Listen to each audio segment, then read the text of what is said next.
Hello everyone. देखिए basically क्या हुआ, अपना यहाँ पे 7 यूनिट जो कि हमारा पीरियोडिक प्रॉपर्टीज़ है उसका वन शॉट लेके आ गया हूँ। इसमें कुछ इंपॉर्टेंट क्वेश्चन है जो कि अगर आप कर लेते हैं तो डेफिनेटली रूप से उनसे ही आएगा, क्योंकि ज़्यादा इसमें कुछ खास आता नहीं है, गिनी चुनी डेफिनेशंस आती हैं।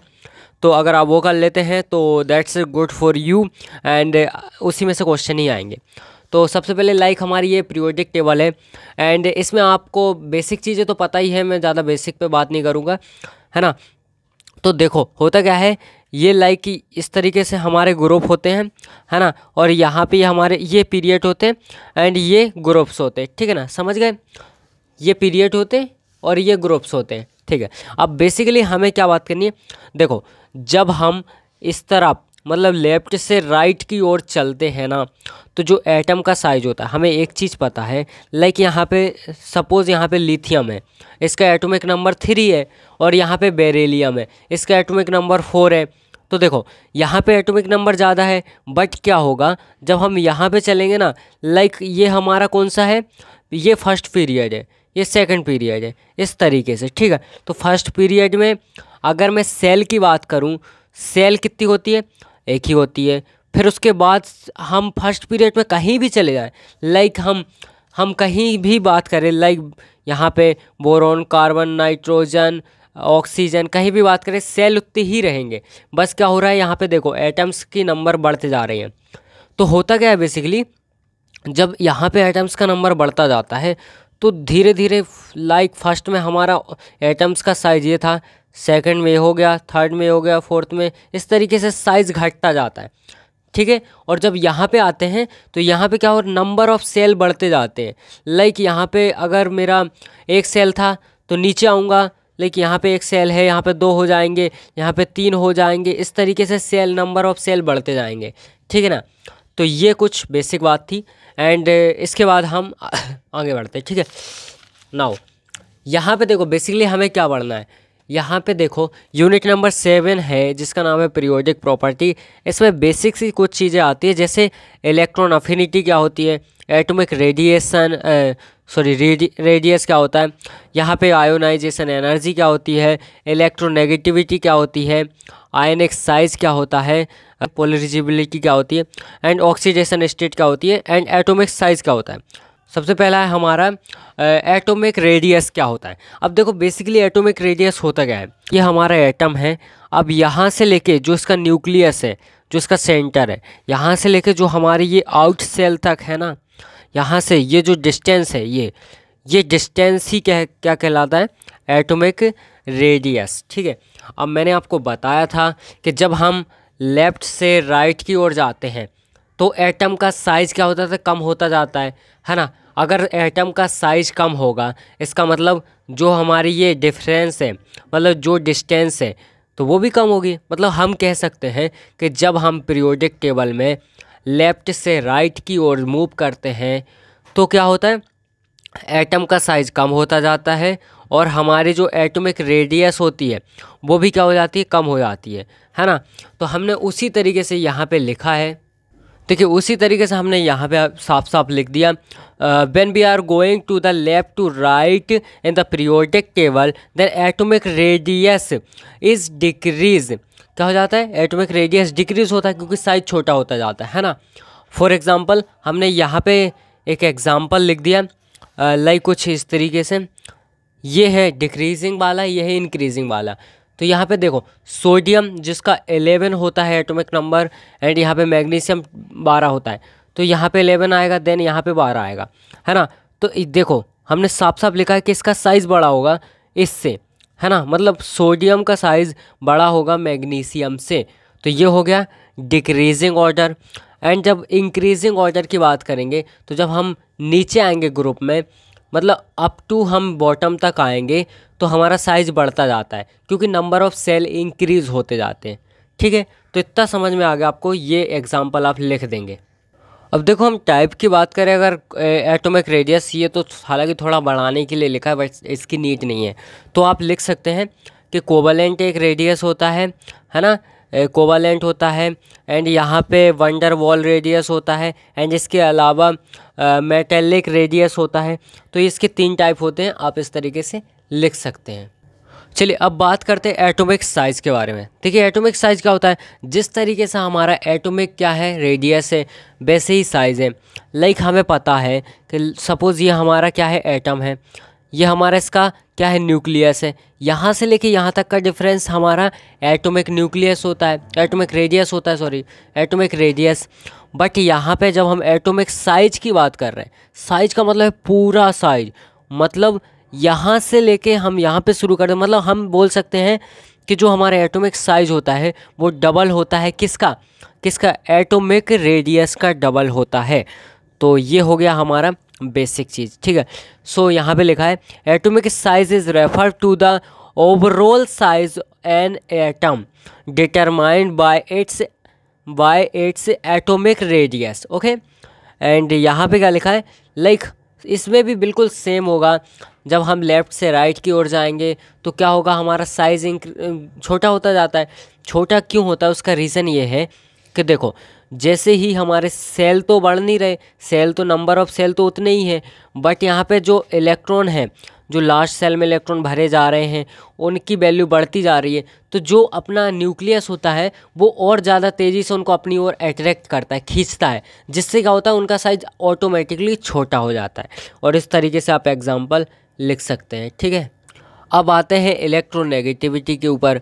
देखिए बेसिकली इलेक्ट्रोनेगेटिविटी क्या होती है, लाइक देखिए इलेक्ट्रोनेगेटिविटी का मतलब है सिंपल सा, जिसके ऊपर नेगेटिव चार्ज है। लाइक कोई सा हमारा एटम है, सपोज़ हमारा फ्लोरीन है, ये है फ्लोरीन। अब हमें पता है कि जो हेलोजन ग्रुप होता है, लाइक 70 नंबर वाला जो ग्रुप होता है हेलोजन, ये सबसे ऊपर होता है ना। और आपने 12th में वैसे ही पढ़ा है हमने कि इसकी एनर्जी सबसे ज़्यादा होती है, सबसे ज़्यादा एनर्जी मतलब सबसे ज़्यादा नेगेटिव चार्ज इसके ऊपर होता है ना।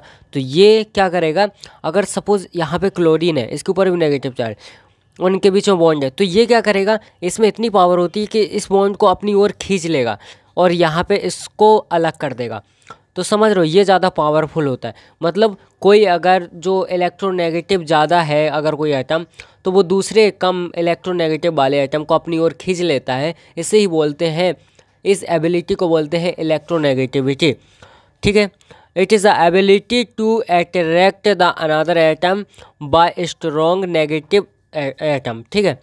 एक कोई सा स्ट्रॉन्ग एटम जो जिसकी अनादर जो एटम है जो स्ट्रॉन्ग नहीं है, तो उसको हम खींच रहे हैं, ठीक है। इतना हो गया। एंड इसके बाद हम यहाँ पे लिख सकते हैं कि क्या हो रहा है। देखो हमें पता है जब हम ग्रुप की बात करते हैं, ये हमारा ग्रुप होता है, इस तरीके से ग्रुप होते हैं, ठीक है। और यहाँ पे फ्लोरीन होता है, तो फ्लोरीन की अगर ज़्यादा है इलेक्ट्रोनेगेटिविटी, फ्लोरीन की ज़्यादा है, दैट मीन्स नीचे कम है, क्लोरीन है ना, क्योंकि नीचे तो क्लोरीन, ब्रोमीन, आयोडीन इस तरीके से है हमारा। तो यहाँ पे नीचे कम होती जाती है इलेक्ट्रोनेगेटिविटी, दैट मीन्स हमारी यहाँ पे कम हो रही है, तो लेफ़्ट से राइट जाने पे बढ़ेगी ना, सीधी सी बात है। लेफ़्ट से राइट जाएंगे तो हमारी इंक्रीज़ होगी। तो हमने ये लिख दिया कि पहले हम बॉटम से, जब टॉप से बॉटम की ओर जाते हैं तो डिक्रीज़ होती है, लाइक कुछ इस तरीके से, है ना। एंड यहाँ पे हमने इसका उल्टा लिख दिया, जब हम लेफ़्ट से राइट पीरियोडिक टेबल में मूव करते हैं तो क्या हो जाती है, इंक्रीज़ होती जाती है। लाइक आप देख सकते हैं यहाँ पे इंक्रीज़ होती जा रही, ठीक है। इतना क्लियर हो गया। एंड ये कुछ 2 पॉइंट है जो आपको याद रखना है। लाइक फर्स्ट क्या है, जो फ्लोरीन होता है वो सबसे ज़्यादा इलेक्ट्रोनेगेटिव एलिमेंट होता है। इसकी इलेक्ट्रोनेगेटिविटी होती है 3.98 कितना, 3.98, 2 कम 4, ठीक है, 3.98। एंड जो हमारा फ्रेंसियम होता है, फ्रेंसियम सबसे कम इलेक्ट्रोनेगेटिव वाला एलिमेंट होता है, 0.7। इलेक्ट्रोनेगेटिविटी मतलब रिप्रेजेंट कर रहे हैं, मतलब 2 इलेक्ट्रोनेगेटिव एलिमेंट है, एटम है, तो अगर हम उनका डिफरेंस देखें तो हमें क्या मिलेगा, बॉन्ड पोलैरिटी, ओके। इतना हो गया। अब बात करते हैं हम यहाँ पे इलेक्ट्रो अफिनिटी, जिसको हम शॉर्ट फॉर्म में EFV डिनोट करते हैं। The energy change that occurs when and the electron is added to a neutral atom is the gas phase to form a negative ion. तो बेसिकली क्या होता है, देखो हमारा कोई सा भी जो न्यूट्रल एटम है उसको हम मतलब गैस फेज़ में, जो गैस अवस्था होती है, फेज़ बोलते हैं मतलब अवस्था, तो गैस फेज़ में हम क्या करते हैं, उसको इलेक्ट्रॉन देते हैं, डोनेट करते हैं, है ना, तो वो क्या करता है, नेगेटिव आयंस में कन्वर्ट हो जाता है। इसी को बोलते हैं इलेक्ट्रोनेगेटिविटी। ठीक है, बेसिकली इलेक्ट्रोनेगेटिविटी अपनी दो टाइप की होती है। लाइक यहाँ पे देख सकते हैं हम, एक होता है एक्सोधर्मिक प्रोसेस, है ना, एक होती है हमारी एंडोधर्मिक प्रोसेस। तो ये दो टाइप की होती है, एक्सोधर्मिक प्रोसेस एंड दूसरी होती है एंडोधर्मिक प्रोसेस। ठीक है, जो एक्सोधर्मिक प्रोसेस होती है इसमें क्या होता है, रिलीज़ होती है एनर्जी, इसमें एनर्जी रिलीज़ होती है। क्या होता है, a higher negative value indicates a strong tendency to gain electron. ठीक है ना, जो हायर नेगेटिविटी वैल्यू होती है वो क्या बताती है, उसमें एक टेंडेंसी होती है टू गेन इलेक्ट्रॉन, वो ऑलवेज इलेक्ट्रॉन को गेन करती है, इसलिए यहाँ पे लिखा है रिलीज एनर्जी। मतलब कोई भी अगर गैसीय अवस्था में कोई भी एटम एनर्जी को गेन करेगा तो उस सिचुएशन में क्या होगा, रिलीज़ होगा, सॉरी, अगर इलेक्ट्रॉन को गेन करेगा तो उस अवस्था में क्या होगा, एनर्जी रिलीज़ होगी। एंड इसका उल्टा यहाँ पे है कि एंडोधर्मिक में क्या होता है, एंडोधर्मिक प्रोसेस में एब्जॉर्ब होती है एनर्जी। मतलब अगर वो यहाँ पे इलेक्ट्रॉन गेन कर रहा था, बट यहाँ पे अगर इलेक्ट्रॉन वो देगा किसी को, तो क्या होगा, उसमें एनर्जी का एब्जॉर्प्शन होगा। ठीक है ना, एनर्जी का एब्जॉर्प्शन होगा। Some atoms required energy to accept an electron. ठीक है ना, हो गया। वहाँ पे मतलब डिनोट कर रहा था, यहाँ पे अपन गेन करेंगे तो एब्जॉर्प्शन होगा। ठीक है, तो हमने यहाँ पे क्या देखा कि जब हम इन द ग्रुप में क्या करते हैं, टॉप से बॉटम की ओर आते हैं तो जो अफिनिटी है, इलेक्ट्रॉन अफिनिटी, वो क्या होती है, डिक्रीज़ होने लगती है। क्या होती है, डिक्रीज़ होने लगती है। सो हम बोल सकते हैं as we go down to a group due to the increasing atomic size. Because क्या होता है, जो एटम का साइज़ है वो इंक्रीज़ होता जाता है, तो इसमें हमारी क्या होती है, जो हमारी इलेक्ट्रॉन अफिनिटी होती है, इलेक्ट्रॉन अफिनिटी क्या हो जाती है, कम हो जाती है। मतलब हम बोल सकते हैं कि जो इलेक्ट्रॉन अफिनिटी है, इलेक्ट्रॉन जो हमारी अफिनिटी है वो इनवर्सली प्रोपोर्शनल होती है तो एटम के साइज़ के, है ना, एटम साइज। अब इससे आप भूलेंगे नहीं, क्यों, क्योंकि हमें पता है हम लेफ़्ट से राइट जाते हैं तो एटम का साइज़ कम होता जाता है, इसका मतलब ये बढ़ेगी, इलेक्ट्रो अफिनिटी बढ़ेगी। तो ठीक है, बस हो गया। एंड यहाँ पे हम एग्जांपल लिख देंगे इस तरीके से। ठीक है, अच्छा देखो, आयोनाइजेशन एनर्जी क्या होती है, तो सिंपल सी बात है, आयोनाइजेशन एनर्जी वो होती है जब कोई भी एटम, पहला जो उसकी आउटर सेल होती है, मतलब जो सबसे बाहर वाली सेल होती है, उसमें से जो पहला एटम वो रिलीज़ करना, मतलब एक इलेक्ट्रॉन जब वो रिलीज़ करता है तो रिलीज़ करने के लिए उसको जो एनर्जी चाहिए होती है उसको बोलते हैं हम आयोनाइजेशन एनर्जी। ठीक है ना, उसको क्या बोलते हैं, आयोनाइजेशन एनर्जी। तो यहाँ पे वही लिखा है। ठीक है, एंड यहाँ पे देखते हैं हम एग्जाम्पल में हमने लिखा है for sodium Na the first ionization energy is 5.1 eV। So यहाँ पे देखो, हमने फर्स्ट सोडियम की फर्स्ट आयोनाइजेशन एनर्जी लिख दी eV, है ना। एंड यहाँ पे इसका मतलब क्या होता है कि हमें जब ये सोडियम है इसको अपना पहला जो इलेक्ट्रॉन है आउटर सेल से पहला इलेक्ट्रॉन निकालने के लिए 5.1 एनर्जी की रिक्वायरमेंट रहेगी। ठीक है, एंड यहाँ पे हम देखते हैं कि हमारे टॉप से डाउन बॉटम तक आने में क्या होता है, in a group top to bottom ionisation energy decrease होती है।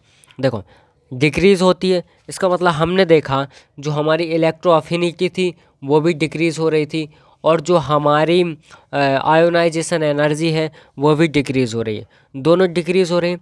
तो दोनों आपको इसी तरीके से याद रखना है कि आयोनाइजेशन एनर्जी भी, जो हमारी आयोनाइजेशन एनर्जी है वो डायरेक्ट इनवर्सली प्रोपोर्शनल होती है टू साइज ऑफ एटम।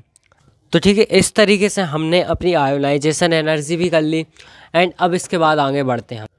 अब इसके बाद देखो पॉलीराइजेशन क्या होता है। अब देखो बेसिकली क्या होता है, जब हमारे यहाँ पे केटायन है, इसको बोलते हैं हम केटायन, सॉरी इसको बोलते हैं केटायन, ये होता है एनायन। ठीक है, केटायन एनायन, जब केटायन एनायन इस तरीके से होते हैं तो क्या करता है, केटायन इसको जो एनायन है इसको धीरे धीरे करके अपनी ओर खींचने की कोशिश करता है। लाइक यहाँ पे जैसे एक दूसरे के सामने है ये आयन से दो, तो यहाँ पे देखो कुछ इस तरीके से ये खिंच जाता है, जो एनायन है उसकी तरफ खिंच जाता है। तो इसी जो यही एबिलिटी है केटायन की, इसको बोलते हैं पॉलीराइजेशन। ओके, क्या बोलते हैं, पॉलीराइजेशन। एंड इसके बाद पॉलीराइजेशन हो गया, ठीक है। एंड यहाँ पे the power of cation to attract anion toward itself is known as the polarising power. Okay, known as the polarising power. जो इसको अपनी तरफ अट्रैक्ट करता है केटायन एनायन को, उस पावर को क्या बोलते हैं, पॉलीराइजिंग पावर, ठीक है। एंड यहाँ पे क्या है, the ability of anion to get polarized is called polarizability, ठीक है। अगर degree of the polymerization more होगी, मतलब ज़्यादा होगी, तो जो हमारा फॉर्मेशन होता है कोवैलेंट बॉन्ड का वो भी ज़्यादा होगा। अगर डिग्री ऑफ द पॉलीमराइजेशन कम होगी तो बॉन्ड का फॉर्मेशन भी कम होगा। हम इसको बोल सकते हैं inversely directly proportional, sorry directly proportional. अब देखो ऑक्सीडेशन स्टेट क्या होती है। ऑक्सीडेशन स्टेट का मतलब होता है सिंपली जब कोई भी केमिकल रिएक्शन होती है तो उसमें कोई भी एटम जो इलेक्ट्रॉन देता है या फिर इलेक्ट्रॉन लेता है, तो उसी के नंबर को हम, जो जितने भी इलेक्ट्रॉन देगा जितने भी इलेक्ट्रॉन लेगा, उसी को हम बोलते हैं ऑक्सीडेशन स्टेट।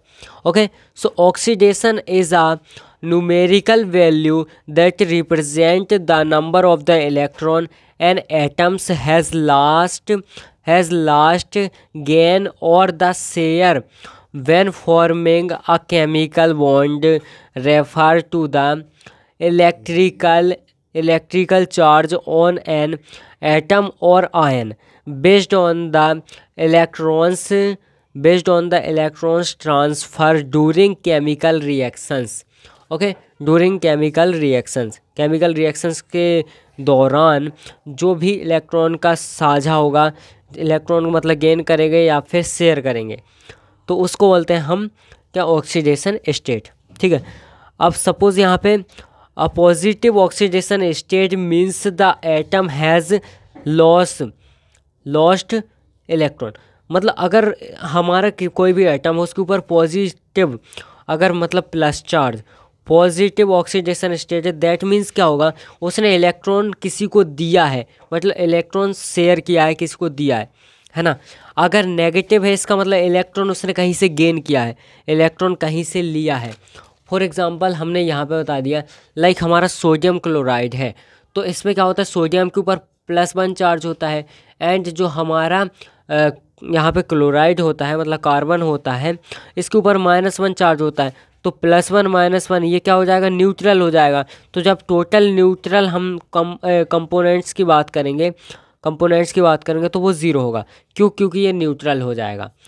तो ये था कुल मिला के वीडियो। ओके, आई होप आपको पसंद आया होगा।